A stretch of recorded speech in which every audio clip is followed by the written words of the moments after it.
일단 명성황후 들어가기 전에 잠깐만 대원군 밖으로의 정책만 보고 갈게요. 대원군이 안으로 막 왕권 강화하고 있을 때 밖으로 이 사람이 어떻게 했냐면, 자, 흔히들 쇄국이라고 그러죠. 나라의 문짝을 봉쇄했다는 뜻인데 요거는 적합한 표현이 아닙니다. 이건 일본인 학자들이 자국의 역사를 이야기할 때 쓰는 표현이니까 과거 어머니 아버지들 교과서에는 쇄국정책이라고 표현이 되는데요. 지금 교과서에는 뭐라고 표현이 돼 있냐면 요거 따라해보죠. 맞는 표현이에요. 통상수교 거부정책. 그렇죠. 요것이 맞는 표현이 돼요. 근데 대원군에 대해서 오해하는 부분이 뭐 이 사람이 처음부터 막으려고 한 줄 아는데 그게 아니에요. 다 이유가 있어. 여러분들 어디 가서 한쪽 얘기만 듣고 이 사람 좋은 사람 나쁘 그거 하지 마세요. 그 사람 얘기도 들어보고 반대쪽 얘기도 들어봐야지. 핑계 없는 무덤 없고 사연 없는 눈물 없다니까요. 이 대원군이 왜 통상수교 거부 정책을 썼느냐. 이 대원군이 집권하고 나서 제일 걱정인 나라가 어디냐면 이 나라예요. 러시아. 여기가 연해주란 땅이에요. 블라디보스토크. 관광객들 가끔 가거든요. 이게 원래 중국 땅이었어요. 근데 제가 아까 뭐라고 그랬어요? 1860년에 2차 아편전쟁으로 베이징 조금 더 저쪽인데 점령당했다고 그랬죠. 영국 프랑스한테. 이때 러시아가 중재를 해줘. 중재를 해주면서 중국으로부터 빼앗은 땅이 여기는 연해주야. 근데 중요한 건 우리 조선은 중국이 무너진 것도 두려운데 배로 왔다 갔다 하는 이양선은 뭐 그나마 뭐 좀 덜 무서운데 서양 오랑머리 노랑캐 놈들과 지금 국경선을 맞대게 된 거 아니에요. 요 두만강 사이에 두고 러시아와 국경선을 맞댔고 이 두만강은 강폭이 좁아가지고요. 그냥 첨벙첨벙 건너서도 올 수 있어요. 이렇게 걸어서. 무섭잖아요. 그래서 대원군이 완전히 마시가 있었어요. 이거 어떡하지? 어떡하지? 막 이러고 있었어요. 이때 당시에 이제 천주교를 믿는 그때는 천주교 신자를 천주쟁이라고 그랬는데 뭐 표현상 천주쟁이라고 할 테니 캐톨릭 교도들은 너무 서운해하지 마세요. 그 당시 표현이니까. 여기는 천주쟁이 분들이 와가지고 이렇게 속닥속닥 한 거죠. 대원군 저기 우리나라에 프랑스 선교사가 많이 있어요. 한 12명 있는데 얘들을 제가 잘 구슬려서 우리 조선하고 영국하고 프랑스가 삼국이 이렇게 동맹을 맺으면 감히 러시아가 못 내려올 거 아닙니까? 제가 잘 얘기해 볼게요. 이렇게 얘기를 한 거죠. 그러니까 대원군은 어때요? 좋은 생각이야. 한번 해봐. 이렇게 된 거죠. 근데 문제는 뭐냐면 여기는 프랑스 신부들이 안 받아들이는 거예요. 우리는 종교인이지 정치인이 아니다.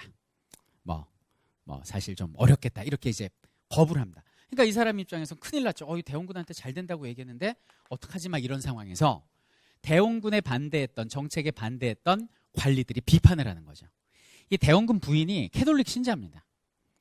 그래서 가뜩이나 조선 후기 때 캐톨릭 천주쟁이 그러면 이거는 죄인으로 다스렸는데 세상에 캐톨릭 신자가 가족에 있죠. 거기다 천주쟁이들하고 어울린다 이렇게 되니까 대원군이 벼랑 끝에 몰린 거예요. 이거 뭐 일은 일대로 안 되고 난 천주쟁이로 정치적 입장 곤란해지고 너 뭐야 이 자식아 그러면서 탄압한 거예요. 이게 바로 병인년에 탄압했다 그래서 병인박해라고 그러는데 이 병인박해 때 이게 1866년이거든요. 이 병인년에 병인박해가 벌어졌는데 수년간 나눠서 몇 명을 죽이냐면 천주교 신자 8,000명을 죽여. 기네스북에 올랐어요. 창세기 이래 최고의 캐톨릭 탄압 사건은 네로 황제가 아니라 바로 우리나라의 대원군이었다. 이런 일이 있었어요. 근데 중요한 건 그때 프랑스 신부들도 같이 죽인 거예요. 너 일로 와 이 자식아. 근데 그 12명 중에 3명이 중국으로 도망을 가. 그 중국에 정박해 있던 프랑스 제독한테 일러 바쳐. 우리 프랑스 선교사 9명 죽었다. 그러니까 이제 프랑스가 가만히 있겠어요. 그때 프랑스 황제가 나폴레옹 3세예요.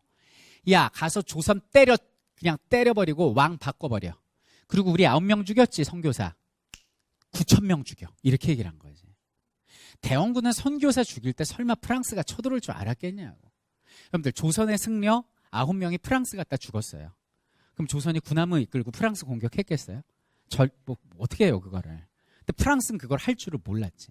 근데 그거는 의도가 사실 뭐 자국 국민에 대한 보복은 명분이고 프랑스는 이 명분을 가지고 조선을 어떻게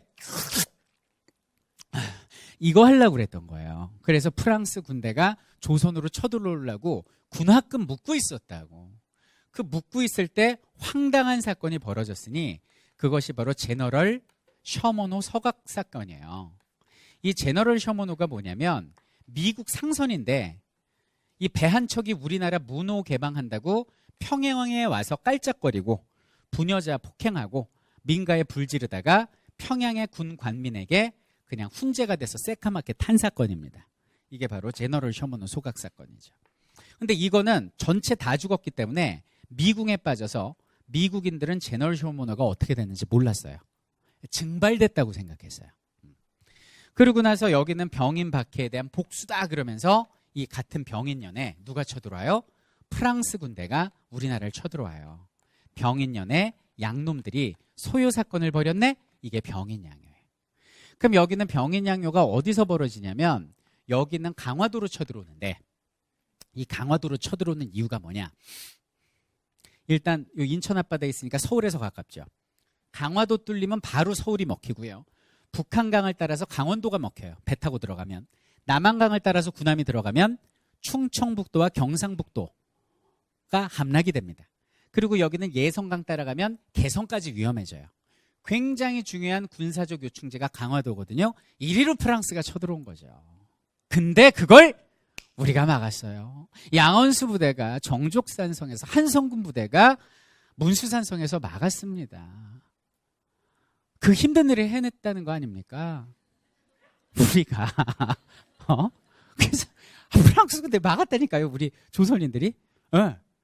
그리고 이제 대원군 기분 좋아져. 야, 씨. 아니 청나라도 무릎 꿇은 서양 부대를 일본도 무릎 꿇은 서양 부대를 우리가 막았어. 왜? Come on, 와봐 이 자식아. 이러고 있었어요. 그래도 대원군은 이때까지만 해도 마음속으로 우리의 국익을 위해서라면 내가 그래도 문호 개방하겠다는 생각이 요만큼은 있었거든. 근데 요만큼 생각을 완전히 사그러뜨리는 사건이 벌어졌으니 이 연도 알 필요 없는데 이게 1866년이고요. 2년 뒤인 1868년에 독일 상인, 프로이센 상인 오페르트 도굴 미수 사건이 벌어져요. 이 오페르트는 독일 상인인데 이 인간이 어떤 생각을 하냐면 무력으로 조선의 문호 개방을 못하니까 여기 보면 이제 충청도 가야산에 대원군 아버지 남영군 묘가 있거든요. 그 시신을 파내자. 조선인들은 자신의 부모를 지나치도록 숭배하는 경향이 있으니 그 유고를 가지고 협상하면 되잖아요. 예를 들면 이쪽 팔 쪽 뼈를 줄 테니까 뼈 마디 하나하나당 금괴짝 하나씩 주고 그리고 두개골 줄 테니까 천주교 포교 허용해주고 뭐 이런 야만적인 상상을 한 거예요. 그래갖고 투자 설명회를 열어갖고 미국하고 프랑스 투자도 받아요. 그래서 약 100여 명을 태운 국제도굴단이 충청도로 상륙을 해요. 그래갖고 무덤을 파기 시작하는데 미리 어떤 장치를 해두냐면 시신이 있고 관이 있잖아요. 여기다가 백회가루로 콘크리트를 쳐놓은 거예요. 그래갖고 도굴단이 와가지고 흙으로 된 봉분을 걷어내는 건 30분이었는데 여기서부터 곡괭이가 안 들어가는 거예요. 땡, 땡. 대장님, 이게 막 콘크리트를 쳐놨는데요. 그리고 막 쇳소리가 나는데 이거 피라미드보다 더 단단한 것 같은데요. 빨리 가 이 자식아 시간 없어. 팅팅 하다가 둥근 해가 떴습니다. 뭐하냐니네? 뭐 이렇게 된 거죠. 그래갖고 이제 날이 밝아갖고 조개 캐러 온 아줌마들한테 들켜갖고 관군이 죽인다고 쳐들어온 거야. 삼지창 들고. 근데 무서운 건 조선 관군보다는 여기는 조선 서남해안에 펼쳐진 갯벌이 더 무서워. 썰물로 물 빠지면 배가 여기 서 있어야 돼요. 그럼 집에 못 가잖아. 그러니까 곡괭이 놓고 도망갔죠. 이게 오페르트 도굴 미수 사건이에요. 자, 대원군 입장에서 생각을 해봐요. 당시 백성 입장에서 생각을 해봐요. 지금 우리 입장에서 생각을 해봐요. 내가 부모님을 다 모셔놓고 성묘 다니는데 무덤을 파헤쳐놨어요. 처음엔 승량이나 들짐승들의 소행인 줄 알았는데 나의 재산을 노린 혹은 나의 어떤 이익을 노린 자가 우리 아버지 무덤 파가려고 해놨다고 생각. 그거 어떡하겠어요? 어우, 그거 진짜 가만두지 않겠죠. 대원군이 이때 그 마음이 다 사라진 거야. 그래, 저건 사람이 아니었구나. 내가 잠시라도 저놈과 문짝을 열 생각을 했던 내가 미친놈이지. 저건 짐승이야. 악마야. 한 번만 더 쳐들어오면 목숨을 걸고 내가 싸워 끝을 내리라. 이 생각을 했을 때 하필이면 미국이 쳐들어와요. 신미양요예요. 왜 쳐들어왔어요? 미국의 뛰어난 정보력이 5년 전에 제너럴 셔먼호 사건이 조선 군관민에 의해서 불탔다는 사건을 알게 된 거죠. 5년 만에. 뛰어난 정보력으로. 그래갖고 보복한다고 역시 강화도로 쳐들어온 게 신미양요예요. 근데 미국을 우리가 막을 수 있을까요? 그 어려운 걸 해냅니다. 우리가. 그래가지고 당시 그 어재현 장군님이요. 그 강화도 가면 이렇게 해안 성벽이 있는데 거기서 싸우는데요. 포격 맞고 총 쏘다가 총알이 다 떨어지니까 미군하고 백병전을 하는데 총칼도 없으니까 땅바닥에 떨어진 탄피를 얼굴에 집어던지면서 싸웠대요. 거기서 한 사람도 비겁하게 항복하는 사람 없이 모두 전사한 전쟁이 바로 여기는 신미양요예요. 근데 미국이 순간 전쟁엔 이겼지만 워낙 우리가 강하게 싸우니까 놀래가지고 야 이거 뭐 초장부터 이러냐 빠지자 그래갖고 그냥 물러간 사건이 신미양요예요. 미국도 막아냅니다. 근데 여기서 우리가 알 수 있는 건 두 가지죠. 대원군도 처음엔 문짝 열려고 했지만 일이 꼬여서 이렇게 된 거구나. 통상수교 거부의 아이콘이 됐구나를 알 수 있고, 두 번째 뭐냐면 역사에 만약은 없는데 이때 만약에 졌더라면 우리는 일본의 식민지가 된 게 아니라 프랑스나 미국의 반식민지가 됐겠죠. 재밌는 발칙한 상상은 해보지만 역사는 가정이 없으니 어쨌든 우리는 이 전쟁에 모두 다 이겼다. 이렇게 보시면 돼요. 그래서 대원군은 이 미국한테도 이기가 신나가지고 사악한 서양 세력을 배척하는 척화비를 세우게 됩니다. 화친을 배척한다는 뜻인데요. 양놈이 침범함에 비전직화, 전쟁을 하지 않으면 화해하자는 얘기인데 이것은 나라를 파는 행위다. 뭐 이런 내용을 전국에 세우기도 했던 이것이 바로 대원군이었어요.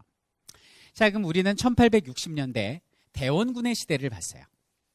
정리하면 대원군의 시대는 안으로는 왕권 강화, 밖으로는 통상수교 거부정책의 시대. 통상수교 거부정책, 통거의 시대다. 이렇게 말씀드릴 수 있겠습니다.